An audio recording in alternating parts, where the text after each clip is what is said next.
Do you ever feel like your brain is going to explode with questions and concerns about parenting, education, and what is right for you and your child? Hi everyone, welcome to the Mindful Mummies podcast. I'm Bree. And I'm Stina. And we're sisters-in-law with backgrounds in education, and combined we have 5 very busy boys. Our hope is to create a community for parents where we can learn, laugh, and support each other. We'll be joined by special guests who inspire us and bring different perspectives to the table. Thanks for joining us.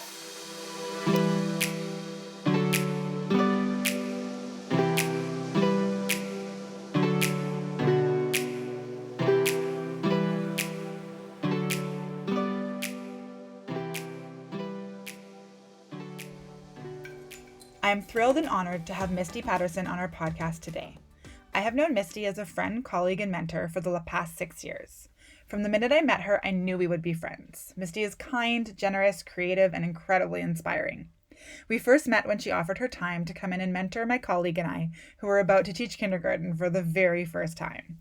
She shared her expertise, her passions, her resources, and her time with us. I could have talked to her for hours, days, weeks about education, classroom design, concept and inquiry-based teaching and learning, and life being a parent and an educator. Misty has 2 amazing children whom I have had the privilege of teaching over the last 6 years. Both of her children embody many of the qualities I love about Misty, while also being unique and curious little souls of their own. Misty balances parenting, teaching, mentoring, consulting, and writing. She recently published her first book titled Popup Studio, Playfully Igniting Agency, Artistry, and Understanding with Concepts and Compelling Materials. This design guide features Janice Novakowski, Misty's contributing author, teacher consultant, and a dear friend. Misty has a bachelor's in education, a master's of arts in curriculum and instruction. She is a certified independent consultant specializing in inquiry and concept-based pedagogy. With 20 years in education, Misty has facilitated school visioning and inquiry-based curricula with hundreds of children, educators, and families, promoting authenticity, collaboration, creativity, and critical thinking. Misty is a Dr. Lynn Erickson and Dr. Lois Lanning certified presenter and trainer of concept-based curriculum and instruction. As a practicing teacher, Misty's passion for personalized practices is kindled and informed by classroom experiences, theoretical readings, current research, and previously held positions, such as program advisor for the Vancouver Biennale, adjunct teaching professor and cohort coordinator at UBC, vice principal with West Vancouver School District, and PYP coordinator at West Bay Elementary in West Vancouver, BC, establishing the first IB PYP public school in Western Canada. Additionally, Misty has taught internationally in Australia and China. She loves learning about our beautiful and complex world alongside others. We can't wait to learn and inquire with Misty today. Hi, Misty. Thank you so much for being on the Mindful Mummies podcast. Hi, Stina. I'm super honored to be here. Thank you so much for inviting me. We're honored to have you. Sadly, Bree can't be here today. She's not feeling great, but she'll be here with us in spirit. For sure. Yeah. So, oh my goodness, I don't even know where to begin. You have so much background and experience and expertise, and I've just totally admired you for so many years. The feeling is mutual. Oh, thank you. And I think that you have so much to share with not only parents, but with teachers. Or parents wanting to sort of provide learning experiences for their children in the home setting as well, or support them in the school setting. For sure. Yeah, so this is sort of, Bree and I decided to do a series of podcasts focused on education because we really wanted to bring different perspectives to the table for parents because there are so many different things in education today and different programs and different ways of learning and teaching, and as parents we often feel like, oh my gosh, how do we know what's right for a child? How do we help them and support them? So we really wanted to bring in some of the wonderful experts that we know in our life so that we can help our listeners and our followers learn a little bit more about different perspectives in education. For sure. We are better together. Yes. So it's great to be thinking partners with you and your listeners and all the educators and parents who participate in conversations about the topics that you are offering. So I think it's really exciting. I'm happy to be here. Thank you. Well, maybe we can start off talking a little bit about balancing family life for you and what your sort of world looks like and where your what your family and work life looks like right now. Well, balance is an interesting word. And I noticed that in the beautiful intro that you recorded, balancing work and parenting and writing and all of these things. And I think balance is different for everybody. And for me, balance is not a fixed state. It's not something that I think we can arrive at. If I only do X, Y, Z, I'll have this balanced life. I think it's something that's found in the moment. And in that way, it's just really fluid. Like sometimes I feel like I've got a good balance going on, and in my day, I have work that is inspiring me and that I feel is really contributing, because that's important to me. I have time with my kids. I have time with my husband. I'm, eating food that, is pretty good for the planet, myself, all these things that I care about. And sometimes I feel like I've hit the stride, in the day or in the moment. But then, other days, other moments, it's like, oh my goodness. Like I mentioned to you on my way over here, I meant to stop and grab a green juice or something that would help my brain really focus on this podcast. And I didn't have time, which is typical me, cramming way too many things in a day. Me too. Got the same problem. And instead, I grabbed the pretzel off the floor from last night. So, it did the trick.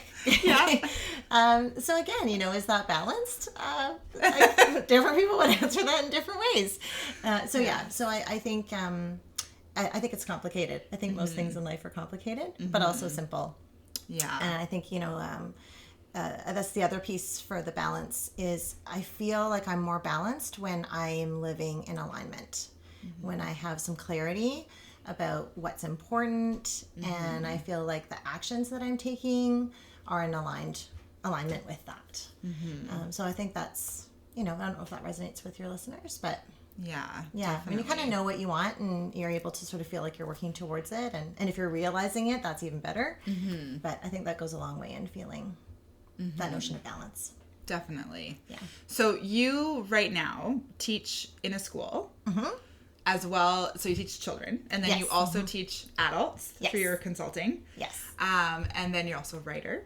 Yes. And then also a parent. Now, that's a new thing to say. Yeah. But yes, and I'm also a parent. Yeah. Wow. Yeah. Wow. Yeah. So do you want to tell us a little bit about what your school setting looks like first to begin with? And, for sure. Every week I have the privilege of working towards the qualities that I love and I want to see in schools with children and adults.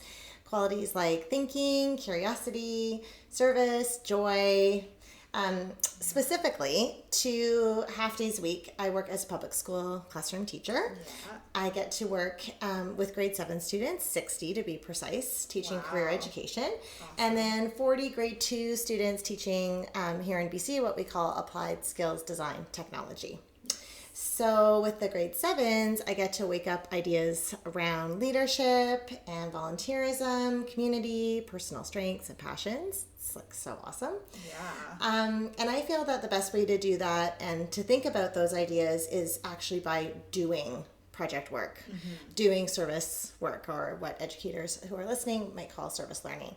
So we've been really lucky to partner with local agencies and also with We Schools. And our first big project was around the We Schools We Scare Hunger campaign. Cool. And in the last couple of years, we've worked with Joe McGinnis, who's at Harvest Project, which is a organization that supports people on the North Shore of Vancouver. And working with him was fantastic because he's super knowledgeable, and he's kicked our work off with a workshop. And he's also a big believer in hands-on learning, and so he bought these really cool slots with all of these qualities that the organization feels is important in order to extend a hand up, not a hand out. And so right away the kids were able to better understand the notion of food insecurity and not, oh, I'm just hungry, or that people who need help come from a wide range of backgrounds, and that sometimes we need help because we're in a situation that we didn't expect. Like one of the examples he shares is a dad who is the owner of a construction business and breaks his leg and can't work for 6 months, or a single parent, or maybe a newcomer. So that really also widened the notion of who needs help, and it's not quote unquote homeless Yes. people, and even just what does that actually mean, and who might be in that situation. So that was a really important knowledge foundation for them. And then to actually go to Harvest Project and volunteer and sort out donations was also really eye-opening for them, and they were really engaged, and like they found it was fun as well, which I think for them to associate fun and volunteering is like super important. Yeah.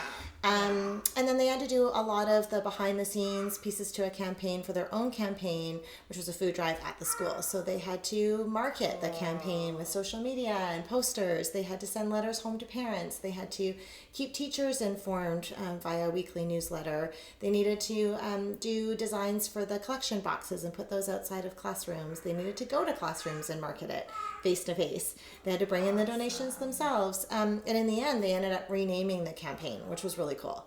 They called it "We Scare Hunger, We Give Hope." Wow. Which was the first year that that's happened. So having all the kids on board, really understanding it from the ground level up, translated into really profound learning. And if people want to see a little snippet of that project, it's up on my website under the Experience Making with Children section. Amazing. Yeah. Wow. So awesome. And then the grade 2s is really cool too. We think as designers, and we started the year with a list of the things the kids wanted to make. Okay. And learn more about how they are made. Yeah. And then from there, we kind of curated materials that we thought would be interesting and provide some challenge, such as wire, as an example. So what kind of things did they want to make? They wanted to make different things with paper, like they wanted to do paper airplanes. Yeah. So we spent a session on paper as a material, and yes, they were making some paper airplanes, but they also made other really cool things, and items that maybe had a single, or what they thought was a single purpose, like a piece of origami, but then transferred that into like, oh, this could be for a table setting that would make my family really happy, and I could participate in that. So it's been really cool to see them work collaboratively, but also they tend to prefer to work on their own projects. Yeah. Where I think they can just bring all their creativity, and they can decide sort of how it's going to be used and for whom they're going to share it with. But we've seen a lot of really interesting growth with them over the weeks, and as we experiment with different materials. Right now we're looking at fabric and quilting and the stories that live in fabric. Oh, cool. Which they're really excited about, because I think every culture has some stories around fabric, and there's some really good picture books as well. Yes. Happy to share those with your listeners Yeah. too. But yeah, it's a really cool class. And so basically I feel like I get to live my teacher dreams with the grade 7s and the grade 2s that I get to work with, and to be able to work with a variety of children from all different backgrounds, and different needs and interests happening for them, and different ages and stages is really great. It keeps me really grounded and connected and inspired. Yes. Yeah. Awesome. It's awesome. Awesome. Thanks. And so the work you're doing in the schools connects to the work you're doing with adults as well. Yes. Okay. Do you want to tell us a little bit about how your work with adults? Yeah, for sure. So that's like most of my week is spent working with adults, and I get to work with administrators. I get to work with teachers. More and more, I'm getting to work with entrepreneurs and people who are wanting to design retreats or things like that. Oh, okay. So it's really broadening out as I get to meet interesting people like your listeners. Yeah. And really the work that I do with schools primarily is about building a culture of thinking and inquiry, which aligns, if you're in British Columbia, to our mandated, which means we have to do it, Yes. curriculum model, which is how I kind of got started really being busy with working with adults. But it can also fall under, this notion of being innovative, and really in the book that I know we'll talk about, this notion of artistry and being an artist, which, if you're a master of your own craft, Yes. you're an artist. Yeah. Right? So we're really wanting to help teachers and administrators and anyone in the school setting be a master of their own craft. And that resonates with people who are parents. It works with anybody who is responsible or wants to design learning experiences. So I help to pull back the curtain on moves you can make to be the kind of inspiration you want to be in the world through designing learning experiences. Yeah. Wow. It's awesome. Yeah. I love it. Yes. It must be so rewarding and so inspiring. Oh my gosh. It is super rewarding. I was just with a group on Friday, actually, and created a pop-up studio for them. And so we were working with really interesting picture books, actually, and some adult nonfiction books around the idea of migration. And I had materials that went with all of the text. So I had fresh flowers because we were reading about Emily Carr's father, who was from England and wanted to recreate in her mind this little England. And so there was, English roses in the garden. So I brought in rose, and we were reading books about textiles and how this one girl who was leaving home and moving to another country, she had a favorite dress that she wanted to wear. And so I had fabric and I had a loom. So we were weaving with different materials. And then I had a whole table with dates and spices because we were reading about children who were leaving home and their lunches that their parents were packing them in their new place of residence needed to make them feel comfortable from where they were leaving. Aww. So I wanted all of in this case it was a group of educators, but I wanted the educators to have a sensory experience connected with the ideas. Yes. And what I didn't anticipate or didn't know before going in, because the person who asked me to come on board and do this work asked me to do something around migration. Okay. But I didn't know that a lot of the educators come from an international background with international schools. Oh. So many of them had direct life experience with feeling in some ways that they have feet in two worlds. This idea of being home and away, and that sometimes, you miss the other place when you're not there. And then when you go there, you miss the other place. Yes. And so the sharing, the storytellings, I had people in tears of joy and connection. And they just were so happy that they had space to encounter really meaningful ideas from their own perspective, but enhanced by, other perspectives or the voices in the room through text, and that work with materials ignited and enhanced those conversations. Beautiful. And so one person said the best professional learning is the kind that when you leave you felt better than when you came into it. Yes. So I do. I have the best job ever. That's such a good compliment too. Well, it is a compliment. Yeah. It is a compliment. I think, for me, it isn't about me. It's about creating conditions where these aha moments can happen. As a parent or as an educator, as just a person going through life. We know that we can't force those aha moments, but more and more I can see some patterns or trends of what kinds of things can help with that. And so that's exciting to be able to spend more time on, and also making it accessible for to share. This is what I'm finding. Maybe you'll find this too. Yeah. And then, hey, let's talk about it. Or maybe you won't, and there's another idea. Great. we're better together. So the more we can, again, kind of pull back the curtain and go, so how do I do that in a way that's not super prescriptive or linear, or like, oh, if I just follow this model, like I'll get X result. Yeah. But again, kind of going back to that idea of your own artistry and feeling empowered, then you're not reliant upon, the best and latest book, or, the magic pill we were talking about before the podcast started that's going to cure everything. It's like, we know that doesn't really exist, but the more we work on ourselves and we work on our hearts and our minds and spirits together, then, the more I think we're really equipped to do what we really want to do in the world. Yes, definitely. Oh, wow. Yeah. I love it. I'm like thinking so much right now about myself and my own learning and my own personal development. And I'm like, oh yeah. So many things to think about. Yeah. So your work with adults and your work with kids, they both, it sounds like from my discussions with you, they've both sort of inspired your book.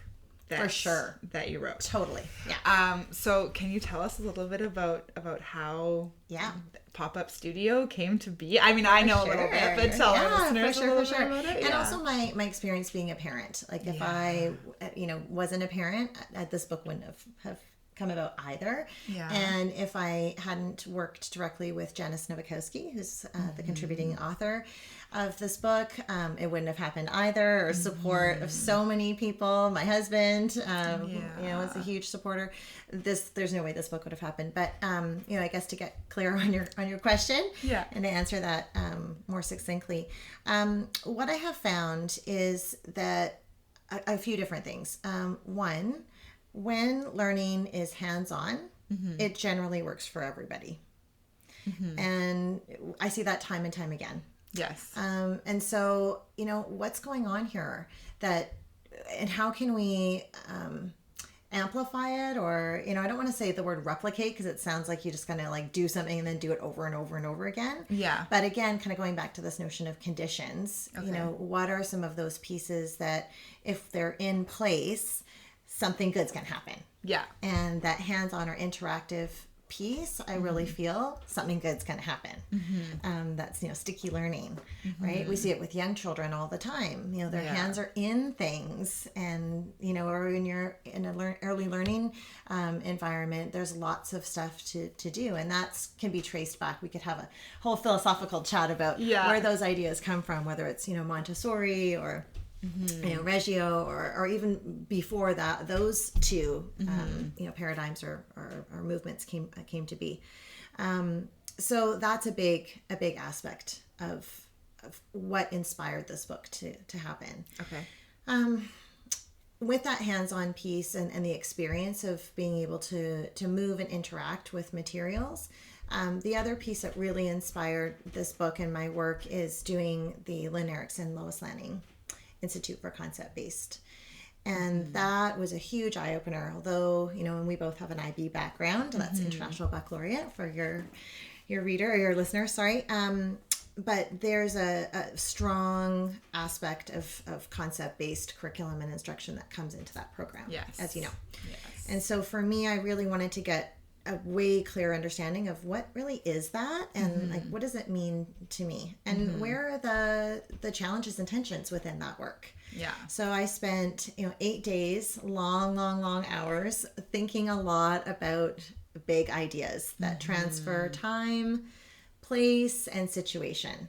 And I mean, we could have a long conversation about all the ahas. Yes. Well, I went to the workshop. Yes, I went to one of Lynn Erickson's workshops that Misty was helping to facilitate. And oh my gosh, it was like my brain was so full. Yes. At the end of that one day, I could have gone on. Yeah. I mean, it really is. I've talked about it feeling like mental gymnastics. Yes. It is a lot to kind of get your head around. But for your listeners to just give a quick, succinct definition of concept based, we can think of it as a 3-dimensional curriculum design model that frames the factual and skill content areas with disciplinary concepts and generalizations. So what does that mean sort of in layman terms? It means that we want a strong knowledge base. We want to have information, even though Google's in our pocket. And sometimes, that's used as an argument to not have a strong sort of knowledge base or not to teach facts. But that's not, in my opinion, that's not totally true. We do need to be knowledgeable about things. And we also need to be skillful in how we do the work that we do. Exactly. So for non-teachers, we have a bunch of subject areas we're responsible to teach. And in the past, we've had a model based on oh my gosh, this is where my brain is like, wow. The Industrial Revolution. That's what I'm trying to say here. Yes. Right? Yes. Great videos, Sir Ken Robinson, to learn more about that. But part of my understanding is around, the idea of creating a workforce that can do things really efficiently and effectively. And education has always been a place to respond to the needs of society. But we have a very different society than we did at that point. And again, there's so much we could read about and watch around that if that's an area of interest. But in short, it doesn't take an educator or a researcher to look around today and go, wow, things are really complicated out there. So we still need important skills like having our math facts as an example. It's just that we want more now. We want our children and adults too to be able to make really good decisions. We want them to be able to decipher what's true and what's not. I mean, now we've been having questions, is this a real friend or a fake friend? There's just, does someone want me to buy something when I'm reading, something on the internet that I need for my school project? How do I make sense of the striking around climate change? Do I go and participate in that? Do I not? There's just a lot of decisions that have to be made. And then, alongside that, problems to be solved and an enjoyable life to live too. And so for those things, yes, we need knowledge and skills, but we need ideas. And we need, those concepts or those, again, to use the word idea, to be able to link everything to. So if I understand something about, climate change, if I understand something about conflict, if I understand something about joy, then I'm able to connect the facts that I might be reading about that or someone's opinion and be able to make sense of it better. So this book is a call to action. Like, let's make sure that concepts are in every single learning experience that we design, because that's transferable and that lights up our brain, and that helps us to transition from being a novice in something to being an expert in something. When we can see those big ideas in the subject area and we're able to connect them, or like a jazz artist, be able to improvise, and innovate, then we're really moving forward. And, in an equitable society, for me personally, I want all children to be able to do that. And that means they all need opportunities to be able to think this way and to have their brains lighting up and connected, which means we need educators and parents to do that too. So it's a big call to action, and it can be very complicated. We can not be sure where to start, or there's so much reading, or it can feel too academic. So this book, it's offering two models that are elegantly simple. Is a phrase that Kath Murdoch used to describe this. I love that. That's so perfect. Like, the first time I had the opportunity to read Misty's book very early on, and the first time I opened it up and started looking at it, I was like, wow, this is so... it's usable. Like, I can take it and I can use it. I can use it with my kids. I can use it with my students. And I can create learning experiences that I know will be rich for them, purely from following this framework. Yeah. That is so awesome. And it's exciting to hear other people say that too. I was actually just at a really nice brunch with a bunch of women who are doing really cool things, from running fitness studios to life coaching to marketing to PhD in, animal migration. Oh, wow. Just this really eclectic group. And they were asking me about the book, and I was sharing some pictures and talking a little bit about the framework. And it was so cool to hear all of the different connections that everyone was making to it. They're like, oh, I could use this in this situation or this situation. One being, I know I want to plan this retreat coming up. And it's so easy for me to just say, this is what we're going to do. But not so much thinking about what we're going to learn, right? Or what we're going to investigate and make sense of together. Yeah. Right? And so to be able to have an elegantly simple framework to do that does not require fancy materials. It doesn't require a lot of time. It doesn't require a specific space. It really is a mindset and a tool or routine or structure or framework. Any of those words could work to access this. It's super empowering. Super empowering. Yeah. And for children too, who, want to make sense of something a little bit more. I've used the framework with children as well. Not with young children on their own, but with middle school age children. They're able to use it and create interactive experiences for their parents too. So I've done in a whole school setting, everybody's creating pop-up studios. And what's happened is the parents were just blown away. They're like, usually I come and my child shows me some work that they've done, and again, if it's sort of fact and skill based only, they're maybe paying attention to the marks that their child is getting, and it's not necessarily a rich conversation about building ideas together. But in this case, and not to say that that's bad, there's likely a place for that, but in this case, we were wanting participation from parents and community members who were coming in, and there were lots of different themes around this, but it was getting to know our community better and being connected to place, and to have children thinking about those ideas and creating interactive experiences that are hands-on for the community members and the parents to come in. Again, it was just like on fire. Nice. It was just so cool, and the parents were blown away just at their children's thinking, and then also to stimulate their own thinking and curiosity. I think everybody walked away feeling really energized, and again, like feeling like they want to take action, which is awesome. Then the learning doesn't stop in the particular place; it keeps going. That's the goal, right? Yeah. So, could you walk us through a pop-up studio?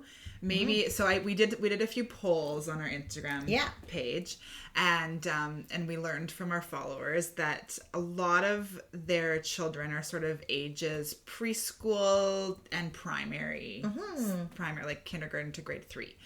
That was sort of the majority. So maybe like a primary pop-up studio. Could you walk us through what that would look like? Yeah, for sure. And maybe from the perspective, because we also learned that we have majority parents who are our listeners and followers, but we also have a bunch of teachers. So I don't know, you could pick like from a teacher's perspective or parents, what it would look like to create a pop-up studio learning experience. Yeah, for sure. So I am hesitant to, and I have to, because this is how we speak in the world, say something first and then second and then third, which could feel like there's like a specific prescribed order to go about, which there's not so much. So, but I will talk about the sort of 3 elements that we're thinking about: concept, material, and experience. CME or see me, because when we work like this, we can see the learner, seeing yourself. So that's really cool. So you can start with any of those 3 elements. You can start with an experience. So let's say you're with your child, and the winter season is coming up, and let's say you're doing something festive. Here in Vancouver, one of the things that I like to do is go and see lights lit up. Right? Walking around and seeing Christmas trees, or, how people have maybe decorated their houses, or, if budget allows, going maybe to Grouse Mountain and we love Van Dusen Gardens. Van Dusen is amazing. We went to, we live on the North Shore, so we went to the Capilano Suspension Bridge, and, you see all these lights. So just using that as an example. So maybe you're out and about looking at lights. So that's the experience. You're on a walkabout. Checking out the lights. So now we have the experience. So let's think about material. Well, we're talking about lights. So even if we just have that as the material that we have. So the lights you're looking at. The lights you're looking at. So you might not have something hands-on yet, but you could pack a little bag if you wanted to. I'll get back to that in a second. Super organized. If you're super organized, yes, which, I'm not always that way. And then, the concept. Now, this is where it can be really fun depending on, what your personal interest is and what your child is really interested in. So, for example, when we were at the Capilano Suspension Bridge and doing the canyon lights, we were looking at the lights around the trees. And here are like old growth trees that have been growing for like 400 years or longer. Yeah. Really tall trees. Yeah. And the lights are stretched really far. I mean, we could look online and see exactly how high the lights span from the bottom of the tree to where the lights finish. Yeah. There is information on that, but Oh, cool. but then it just becomes like a fact-finding exercise of, you know, Right. oh yeah, it's this many feet, you know, and we're done. But it's cool to start having a conversation about like, wow, those lights are really high up, and I wonder who put them up, right? And then you can start thinking about, you know, careers or jobs, or, you know, just like what kind of shoes were they wearing to get up there? Did they actually have to climb up? You know, what was the whole system? Right? So you could talk about it from a systems perspective of, you know, how did that happen? You could look at it from a math perspective of how might we measure that, you know, the role of measurement. You know, this is like one person behind me was saying, oh, you know, you're an adult when you start to think about how much energy is used to light up all these lights, right? And you look at it from a financial literacy perspective of like, how much would it cost to light up all these lights? And then the person... Are they LED lights? Are they LED? Or what are they Yeah. actually made of? So, you know, looking at kind of environment. Somebody else, because there was a power outage earlier on in the week, said, you know, wow, I wonder how much money would be lost if there was a power outage, and do they have insurance to cover the loss of income that may happen if there was a power outage? So, you know, while we're not talking about a hands-on, you know, manipulating material aspect, I think we're agreeing that, you know, as I can see your face, I know your listeners can't, but you're, you know, you're lit up, right? Like, oh yeah, all these different ideas, right? You could have, you know, really interesting conversation about so many different concepts, depending on what, you know, bubbles up. And if you wanted to take it further with a hands-on experience, you know, bringing like a measuring tape, or even using non-standard form of measurement, right? Well, how would we measure that? If we have like, here's a leaf that we could use, or my hand, and you know, and then you could talk about referent, right? Like, where do you measure from? And, you know, our baseline too, obviously, where you measure from, you know, and how many, and you know, all of that. So again, it's drawing on, you know, your artistry, the expertise that you bring to the table, which is exciting for you. And you know, I know we talked about before the podcast started, how sometimes you're playing with your kids and it's not so intellectually stimulating. And then you get kind of bored and you don't want to go in and do it, and then your kids are like, why aren't you playing with me? And they bust you, like they bust you when you're not fully into it, or they act out if you're not paying full attention. Totally. Yes, exactly. So I think, you know, for the parents who are listening, especially parents of young children, for me, that's one of those ways that the play can be really beneficial for me and for my child as well. So, you know, another example of a little pop-up studio, blocks. You know, block play, right? Your child's building some blocks and towers, and, you know, knocking them down if they're really young, or like putting it in their mouth. You know, so there's lots of things we could do. But, you know, again, when a child is putting something in their mouth, they're a researcher. Right? And, you know, so even like, oh, what is that tasting like? Or is it smooth? You could pay attention to texture, right? And build some vocabulary around that. You know, you could build in that notion of improvising, and well, what else could we do? Number, right? How many? Well, what happens if we take this one away? So, you know, again, it's play, but if we think about it through CME, concept, material, experience, then we're able to power it up. So it's not just a hands-on experience, but it's actually now conceptual. And we're growing those really important, you know, math concepts, literacy concepts, social studies, you know, etc. All the disciplines can be there, as long as we're thinking about an idea that is important to that discipline, if that makes sense. Yeah. Okay. So it doesn't have to be complicated. No. It can be something. It can be a moment where you're already doing something, And maybe as a parent, like, I don't know, I've had these moments where I'm like building train tracks with my 2-year-old. Yes.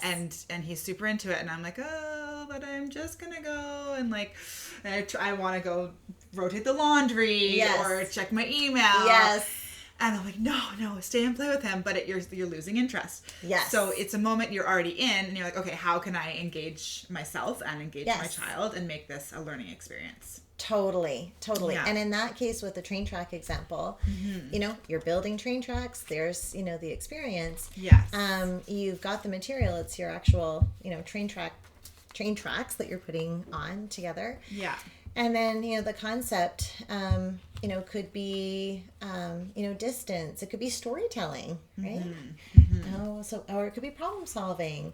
And as long as you take that concept and you form it into a question, then it becomes a pop-up studio. It becomes an investigation. And I know some of your listeners were interested in inquiry-based learning, and you know, you need those questions to then have an investigation, to have an inquiry, to have something where you're making sense of something together, you're constructing some ideas together. So that's the important part. It's not just holding on to that concept in your own mind.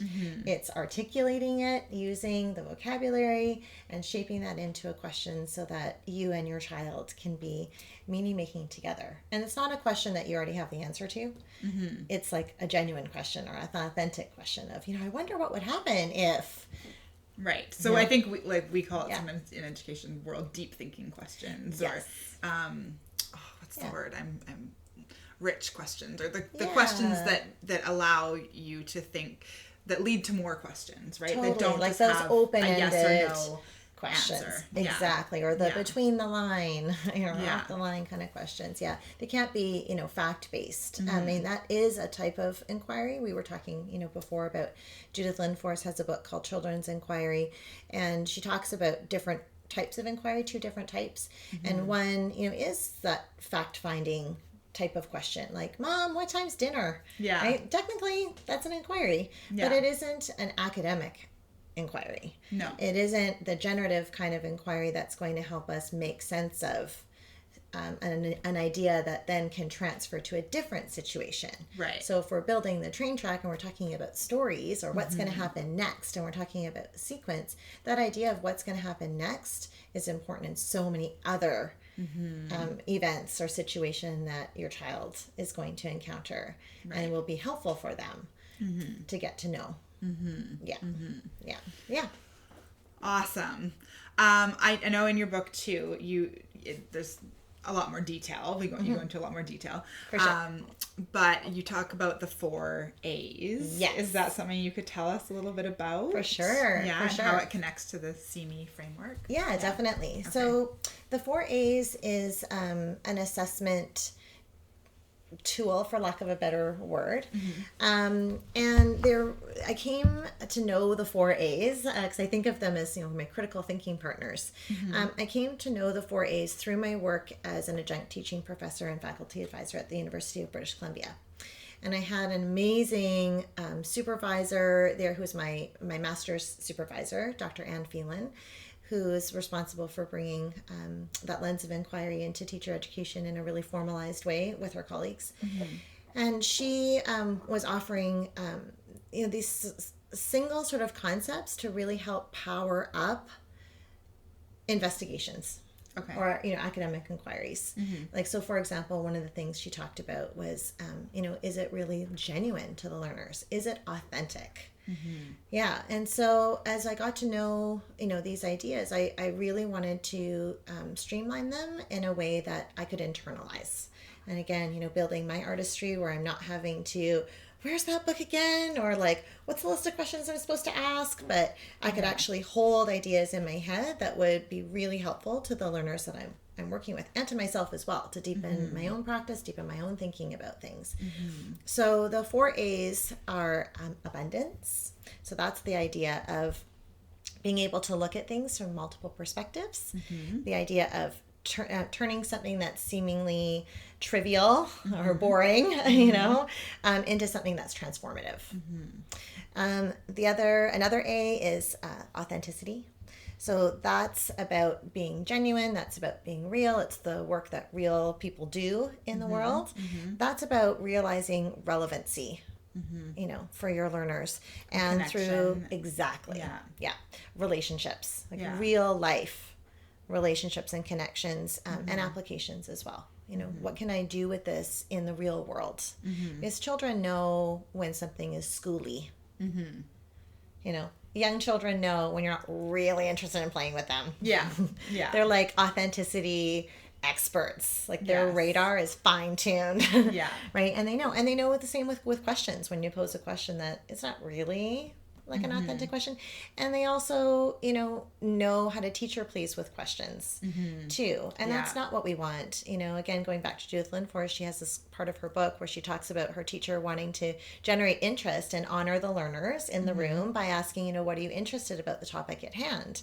And she goes on to say, you know, we generated a list of teacher-pleasing non-inquiries. Right? Exactly. And I've been there as a teacher as well in my early days, especially to inquire. Oh, it means that we have to generate all these questions. And I keep thinking that 3M must be making millions of dollars off of the inquiry movement. Because it seems to be all about the sticky notes. Right? Love the sticky notes. Right? It's like you can actually have a great inquiry with no stickies. And so I've done it where it's like, it's all about, you know, getting your kids to ask really good questions, you know, and there's a part of that, but without authenticity, you're really not moving the needle, in my opinion. It's so hard because you want participation. Right, as a teacher. And so you're like, oh good, everybody's asking questions. But then are they good questions? Are they deep thinking questions? And are they actually and are they really ones that the kids actually want to know more about? And it's okay to have those questions that are, you know, the short, okay, I found that out and that's great. Those not non-inquiries, but those, you know, more limited or narrow types of questions, or the fact-finding questions. Narrow, yes. You know, it's just again, that's where having that concept-based background can help, because you can think, what's the bigger idea here that can connect this fact and take it into the meaning-making stratosphere instead of just keeping it in fact-finding land. Right. Which I know I was guilty of, definitely before my training, for sure. For sure. Another A is awareness, and that's about activating the ahas. So that's really the light bulb moment, or the like, mommy, did you know? You know, it's, if you know James Nottingham's work, or if you're new to his work, he's got a really good video called The Learning Pit. Yes, I so love it. Good. You introduced me to this, and it's so good. It's a pretty short video. It's funny. It's entertaining. And he talks about, you know, this idea of concept, and he, you know, gives a few different examples, but he talks about how saying, you know, the capital of France is Paris is a fact. And a follow-up question I often ask when I show this video in a professional situation is, you know, why is it a concept and not a fact? And people very quickly realize, well, because you're not debating facts. It's not generative. You know, it's just like, yep, it is. Yep. All right. We're done. The way it is. Yeah. And kids say the same thing, right? When we give them a fact-finding type of lesson, and not that that's bad, because it's important. Yes. But we often hear, at least I do, like, I'm done. What's next? Yeah. Right? Yeah. And with our little kiddos too, like, I'm done. You know, it isn't then connected to something that's bigger that requires like that ongoing revisiting. Yeah. Which brings me to the fourth A, which is anew. And that's all about sparking ideas, sharing what's swirling for you, bringing your understanding up anew. So that we don't say, oh, I know what that is. Right? Oh, I know what family is. Right? We can see in today's world, the idea of family has broadened out significantly. Yes. To embrace ideas that were closed, I think, for some of us, you know, grandparents, etc. They wouldn't have said, oh yeah, XYZ is actually, you know, family. So we need opportunities to renovate our understanding of concepts as well. If we want to be more inclusive, or we want to innovate. Definitely. You know, so the anew is really important, because again, you know, if there's teachers in the room or listening, you know, again, working with like a mandated curriculum, you can feel like you're having to check off. Yep, they got that, and yep, they got that, and there is an element, okay, yeah, do they have this notion of story or family or measurement or whatever it is we happen to be working with, but next year they're going to encounter those concepts, or if it's not next year, if it's a couple years, and our BC curriculum is designed this way, it's designed to spiral the concepts, and any good concept-based curriculum will do this. They're going to encounter that concept again, but they'll encounter it with more sophistication. So it's kind of like character, right? Like if, at a young age, we want children to understand that characters can be non-human. That's an important understanding. Yes. But if we're still talking about that in grade 5, then I think we're limiting children's understanding, their ability to go much deeper with that notion of character. So then when they're in high school and they're encountering dynamic characters or flat characters, they need to be prepared to enter into those conversations, which means they need the ability to grapple with, and I keep saying this line, but make sense of, to puzzle this out, to wonder about it, to encounter it, to have some ahas, and to come up anew with this. But the challenge sometimes is, so how do I get kids to do that? And I think that the abundance lens is really helpful with that. In the book, I give an example of this with Lego.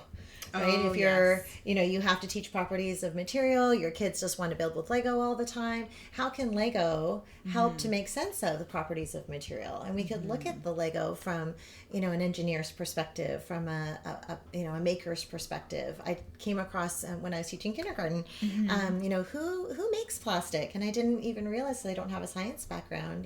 There's plastic engineers. Like, how cool is that? That opens up, career possibilities, but it honors where the learner's interest is, and at the same time helps to connect with those important ideas that that they need to.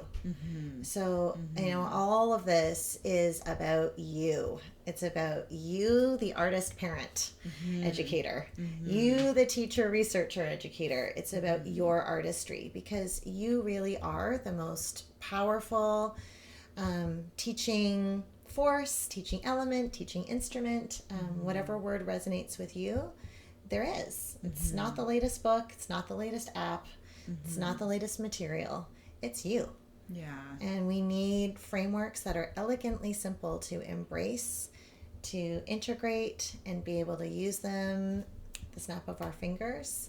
So we're not so reliant on those outside pieces that may not really fit with our learners and disconnect us with our learners. Yeah. It's fun to find things on Pinterest, our teachers pay teachers, but if we're not having that critical conversation with ourselves of, is this really what my learners need right now? How does this connect to the concept that I'm working with?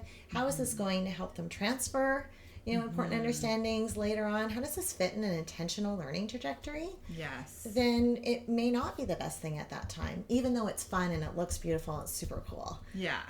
But with See Me, you could take something cool that you see and weave it through See Me and make sure that it is really aligned to what and connected and really intentional and deep.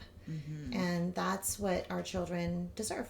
And we do too, as educators. Yes. Right? It's an intellectual enterprise. Yeah. It's teaching is a massive responsibility, and so is parenting. Yes. And so, we need to be good to ourselves, and we deserve to use our brains and our hearts and our spirits and, make it joyful, make it playful, make it meaningful, make it impactful, make it transformative. Yes. Yeah. That's the work. Oh my gosh, Misty, I could talk to you for hours and hours. I feel like that about you too. Where can everyone find you? So if people want more information and they're interested in where can they find you? So they can find me in a few different places. Okay. My website is mistypaterson.com. I am on Twitter at @PatersonMisty.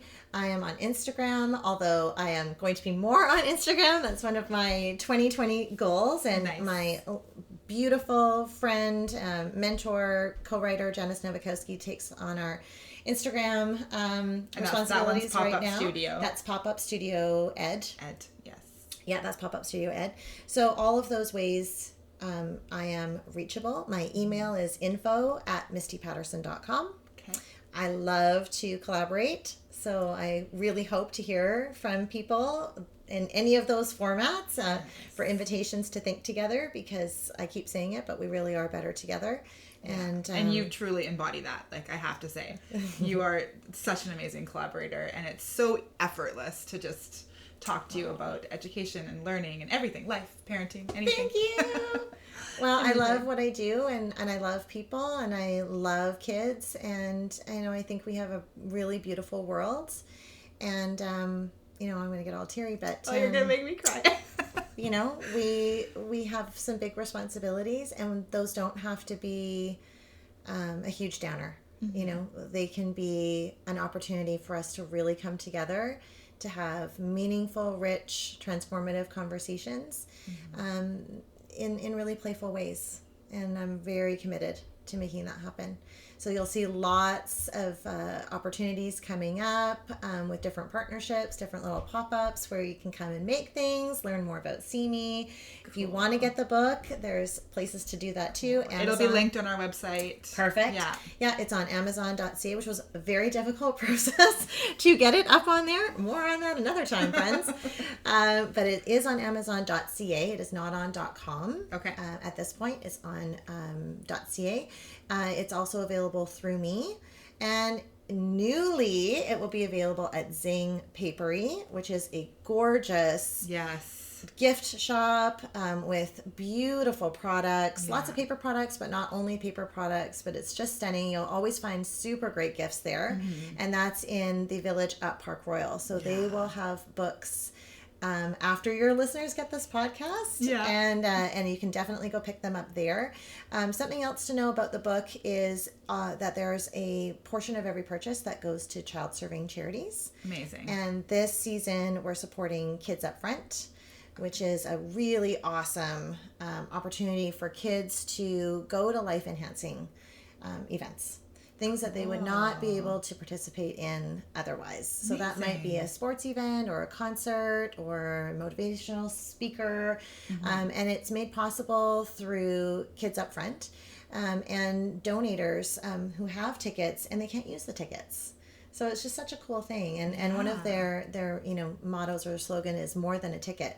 And I love that because we know as being parents, right? Sometimes it's the thing that sparks your child's passion or interest, and off they go. It can be a total life-changing, event. That it can be, something that levels the playing field at their school. Of, maybe they've never had an opportunity to see something like a professional sporting event, but their other friends have.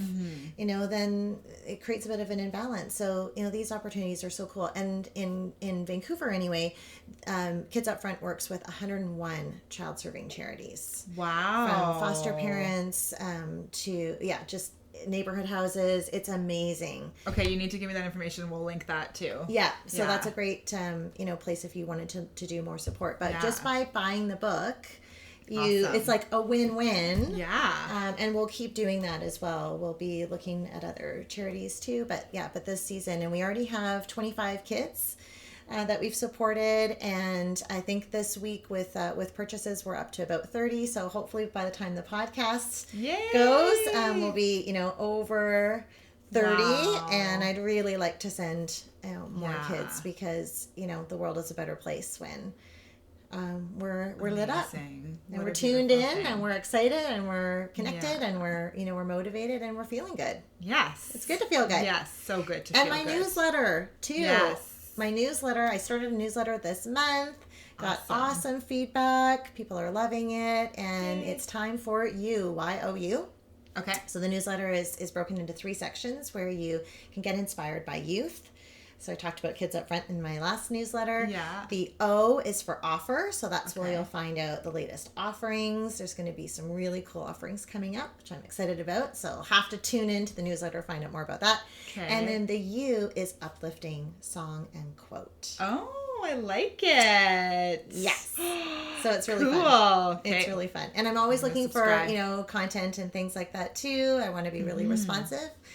Being flexible and responsive is really important to me. So I want to hear from the listeners so I know what people are looking for. And thinking also about how to support parents more too, because being a parent, we need support. And we're always looking for ways to help our kids, right? And totally. And be involved in their learning and be a participant in their learning, which is so important. Exactly. Again, because, we're better together. Better Teachers together. And parents, and Yeah. So lots of fun work to be done, and we can do that when we can communicate and find out what people want. Great. And we can bring it to them. Great. Yes. I love it. Yay. I love it. Thank you so much for being here today. Thanks and for we'll make sure to link everything in the bio.